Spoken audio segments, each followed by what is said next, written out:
Hello दोस्तों, welcome to my channel. तो दोस्तों, मैं फिर से आया हूँ भूल भुलैया स्टोरी का अगला पार्ट लेके। तो दोस्तों, इससे पहले आप लोगों ने इसका 5वां पार्ट की स्टोरी नहीं सुनी है तो जल्दी से जाके सुने। चलो स्टोरी शुरू करते हैं। इससे पहले भूल भुलैया नाम इस कहानी के 5 भाग प्रकाशित में हो चुका है।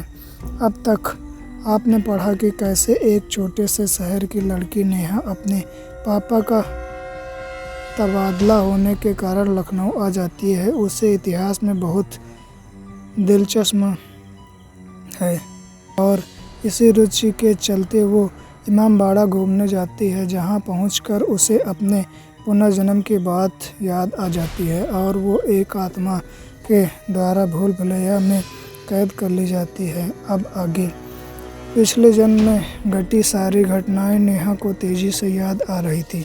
उसका सर चकराने लगा, आंखें भी मूंद रही थी। कुछ देर में ही वो बेहोश हो जमीन पर गिर पड़ी।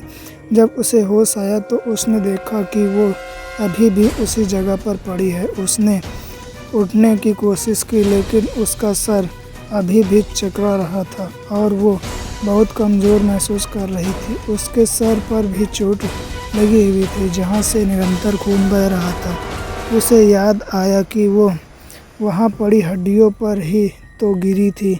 उसी में से शायद किसी हड्डी का टुकड़ा उसके सर पर लग गया होगा। उसने सोचा कि अनवर अभी तक उसे ढूंढते हुए यहाँ तक क्यों नहीं आया। क्या उसे इस सब रास्ते के बारे में पता नहीं है? अब क्यों? उसे काफ़ी बातें याद आ चुकी थी। उसने सबसे पहले वहाँ से बाहर निकलने की कोशिश की। उस रास्ते से होते हुए वो सीधा बावड़ी में निकल सकती थी। उसे याद आया कि अमीर के साथ वो इन सारे रास्तों पर घूमी थी। साथ ही क्योंकि इसमें कई सारे रास्ते दिखावटी थे, सिर्फ कुछ ही थे जो खुले थे और इनकी जानकारी सिर्फ शाही परिवार और कुछ बहुत ही गरीब लोगों को ही दी गई थी, ताकि मौका पड़ने पर वो सब सुरक्षित बिना दुश्मन के हाथ आए वहाँ से भाग सके। अब बिना समय गंवाए वो आंख बंद कर बस वो रास्ता याद कर रही थी, जिससे होकर उसे बावड़ी तक पहुँचना था। जल्दी ही उसे इस काम में सफलता मिली। वह धीरे धीरे बिना आवाज़ के हल्के कदमों से आगे बढ़ती गई। सदियों से बंद होने के कारण उन रास्तों पर बहुत ही कीड़े मकोड़े, सांप, बिच्छू इत्यादि हो गए थे। साथ ही वहाँ बड़े बड़े मकड़ी का जाला बिछा था। उसे बहुत डर लग रहा था, लेकिन यहाँ से बाहर निकलना बहुत ज़रूरी था। उसने सोचा, अनवर के हाथ मरने से अच्छा है कि वो खुद बचते हुए मरे। उसे कोशिश करनी होगी। मार्ग की बाधाओं को हटाते हुए सीधे वो उन गलियों तक जा पहुँचे जो उसे बावड़ी के नीचे बनी सीढ़ियों तक ले जाती थी, और वहाँ से ऊपर चढ़ते हुए सीधे बावड़ी के ऊपर आ गई।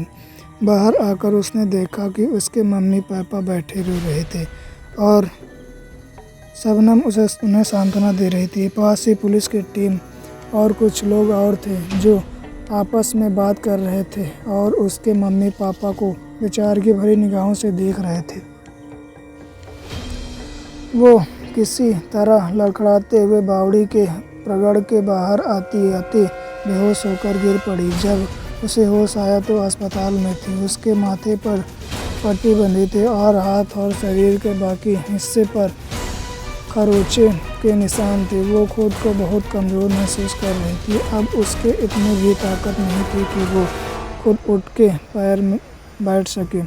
उसके मुंह से मम्मी शब्द सुनते ही वहीं बैठी रूपा जी के तुरंत से अपनी बाहों में भर लिया और उसके माथे पर चूमे अंकित करते हुए उसके आंसू निकल कर नेहा के कपोलों और पलकों को भिगाने लगे।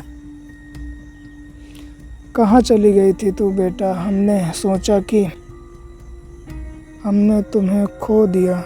यही कहकर वो साड़ी का पल्लू मुंह में दबाकर रोने लगी।